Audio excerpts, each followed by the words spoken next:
जय श्री कृष्ण। राधे राधे भक्तों। ज्येष्ठ मास के चौथे दिन का चौथा अध्याय आरंभ है। पंच अग्नि साधन विधान महत्तम। सुनिए, ऋषि के लोग कहने लगे कि हे सनक जी, आपने अभी पंच अग्नि साधन व्रत का वर्णन किया था। अब आप कृपा करके यह कहिए कि इसकी कार्य की इच्छा रखने वाले अपनी कामनाओं की सिद्धि के लिए इस व्रत को कब करें और इसकी विधि क्या है।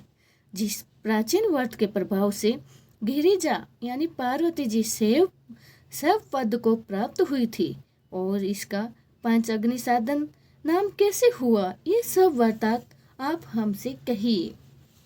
सनक जी कहने लगे, हे विप्रो, पूर्व समय में जब श्री शिव जी भगवान ने कामदेव को भस्म कर दिया था, तब दीन वंदना पार्वती जी बहुत दिनों तक शोकाकुल रही।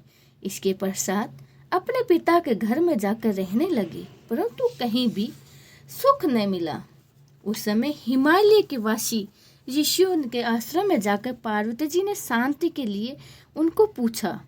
तो इस प्रकार पूछने पर सप्त ऋषियों ने भृगु ऋषि से कहने लगे, हे महाभागो, तुमने अति उत्तम प्रश्न किया है।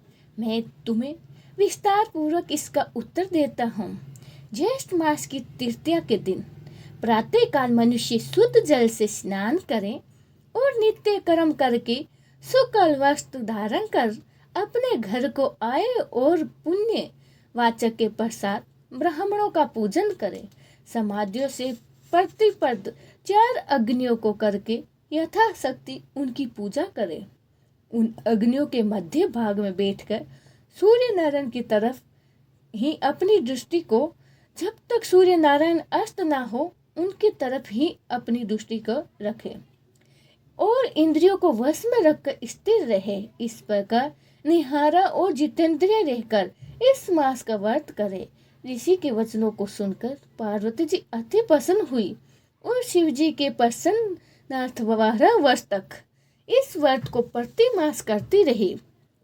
इस व्रत के प्रभाव से शिव जी महाराज मोह को प्राप्त हो गए और पार्वती जी कहाँ गई ऐसा विचार करने लगे।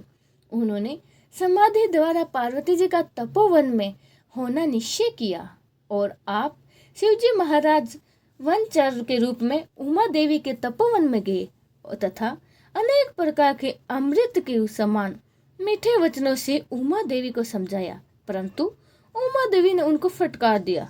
तब शिव जी ने अपने वंचर रूप को त्याग कर अपने ही शिव रूप में प्रकट हुए और पार्वती जी ने जब शंकर जी को देखा तो लज्जा के मारे अपना सर नीचे कर लिया। भगवान शिव ने बड़े ही आनंद के साथ पार्वती जी को अपनी गोद में करके आलिंगन किया। इस समाचार को सुनकर राजा हिमावान भी वहां आ गए और शिव जी से मिलकर विधि पूरक उपचारों से शिव जी महाराज का पूजन किया। तब शिव जी राजा ने हिमावत और तपोवन के वासियों से आज्ञा लेके पार्वती जी को अपनी अर्धांगिनी बनाकर कैलाश पर्वत को चले गए। सनक जी कहने लगे कि हे ब्राह्मणों, मैंने आपसे पंच अग्नि साधन व्रत का विधान कहा है। आप ज्येष्ठ मास का और क्या महत्व सुनना चाहते हो। ये व्रत सब कामनाओं को पूर्ण करने वाला है, अनेक मनुष्य द्वारा पहले किया गया है। यह व्रत धर्म, अर्थ, काम और मोक्ष के लिए श्रेष्ठ साधन है। जो मनुष्य इस व्रत को भगवान जगदीश की दृष्टि और पुष्टि के लिए करता है, वह इस लोक में समस्त कामनाओं को पाकर अंत में ब्रह्म लोक को प्राप्त होता है।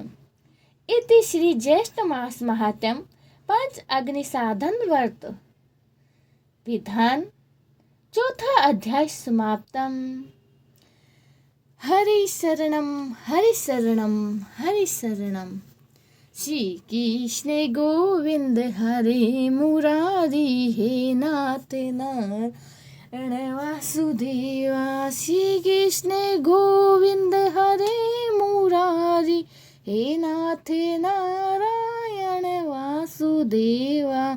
श्री कृष्ण गोविंद हरे मुरारी, हे नाथ नारायण वासुदेवा हरि शरणं